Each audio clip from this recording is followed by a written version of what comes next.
বাঁশকরল দিয়ে বিরিয়ানি রান্না করে তো আমি নিজেই অবাক হয়ে গেছি। হঠাৎই আমার মাথায় আসলো যে আমি আজকে বাঁশকরল দিয়ে বিরিয়ানি রান্না করব। আমার মনে হয় আমি প্রথম যে কিনা বাঁশকরল দিয়ে বিরিয়ানি রান্না করছি। এন্ড ট্রাস্ট মি গাইস, এই বিরিয়ানিটা খেতে যে এত মজা হবে আমি ভাবতেও পারি। তাই ভাবলাম তোমাদের সাথে ছোট্ট করে একটা রেসিপি শেয়ার করি। তো বাঁশকরলের বিরিয়ানি রান্নার জন্য প্রথমে লাগবে আমার কচি বাঁশকরল। আগের ভিডিওতে তো আমি তোমাদেরকে বলছি যে বাঁশকরল কিভাবে সংরক্ষণ করতে হয়। রান্নার জন্য শুধুমাত্র বাঁশকরলের কচি অংশটুকু নিব আর শক্ত অংশটুকু ফেলে দেবো। তো আমি এগুলোকে কেটে নিব আর আমি আস্ত করে আজকে বিরিয়ানি রান্না করব। কাটা হয়ে গেলে একটা পাত্রের মধ্যে নিয়ে আমি পানি দিয়ে খুব ভালো করে ধুয়ে নিলাম। ধোয়া হয়ে গেলে এগুলো থেকে পানি ঝরিয়ে নিতে হবে আর একটা চুলায় কড়াইতে পানি গরম করে এবার বাঁশকরলগুলোকে সেদ্ধ বসিয়ে আমি এখানে বিরিয়ানির জন্য কিছুটা চাল নিয়ে নিলাম। এগুলো হচ্ছে বাসমতি চাল আর আজকে আমি বাসমতি চাল দিয়ে বিরিয়ানি রান্না করব। তো চালগুলো খুব ভালো করে ধুয়ে ভিজিয়ে রাখবো কিছুক্ষণ। এদিকে বাঁশকরলের পানিতে বলক চলে আসছে, তো এগুলোকে একটু নেড়ে চেড়ে দিলাম। আর বাঁশকরল সেদ্ধ হতে যেহেতু একটু টাইম লাগবে তাই আমি রান্নার জন্য কিছু পেঁয়াজ কুচি করে কেটে নিব। তো বিরিয়ানি রান্নার জন্য যতটুকু পেঁয়াজ দরকার আমি কুচি করে কেটে নিছি। এদিকে আমার বাঁশকরল সেদ্ধ করাও প্রায় হয়ে গেছে, তবে আরো একটু সেদ্ধ করে নিলে ভালো। চুলা একটা ডেকচির মধ্যে আমি কিছুটা পানি বসিয়ে গরম করে নিছি।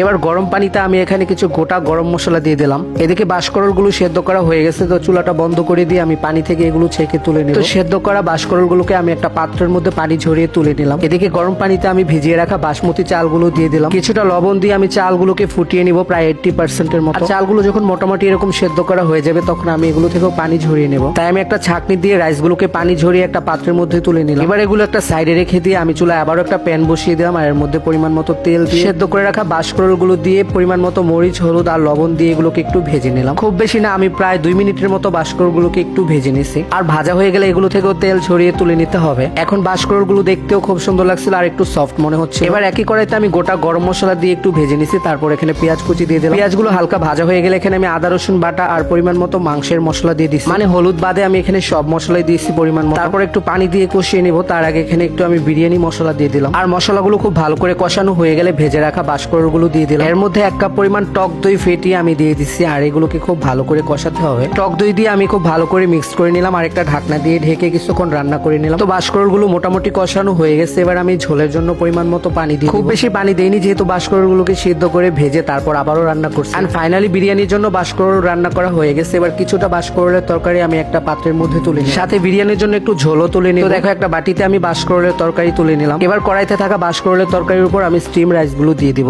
আমি অর্ধেক পরিমাণ রাইস বাঁশকরলের তরকারির উপর দিয়ে দিই। এবার যেটুকু বাঁশকরলের তরকারি আমি সরিয়ে রাখছিলাম সেগুলো রাইসের উপর দিয়ে দিব। আমি যেহেতু 2টি লেয়ারে বিরিয়ানিটা দমে বসাবো সেজন্য আমি এরকম আলাদা আলাদা করে দিলাম। তো সবটুকু বাঁশকরল দিয়ে আমি একটু পেঁয়াজ বেরেস্তা দিয়ে দিলাম উপর থেকে। তারপর আবারও রাইসগুলো দিয়ে এবার উপর থেকে ঝোলটুকু দিয়ে দিলাম।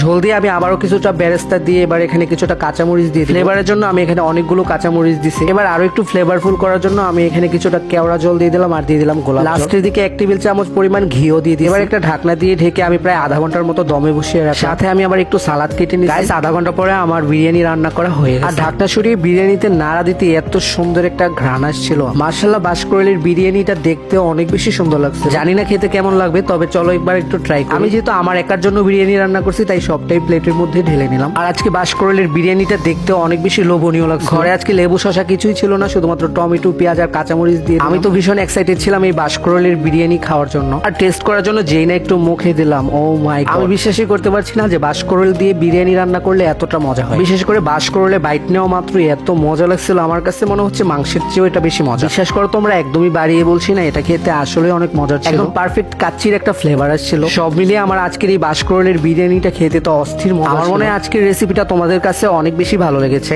ভালো না লাগলেও কমেন্টে জানিয়ে দিতে পারো, কোনো সমস্যা নেই। সবসময় আমি তোমাদের সামনে এমনই কোনো ইউনিক রেসিপি নিয়ে হাজির হব। দেখা হবে নেক্সট ব্লগে। সেই পর্যন্ত সবাই ভালো থেকো, সুস্থ থেকো। আল্লাহ হাফেজ।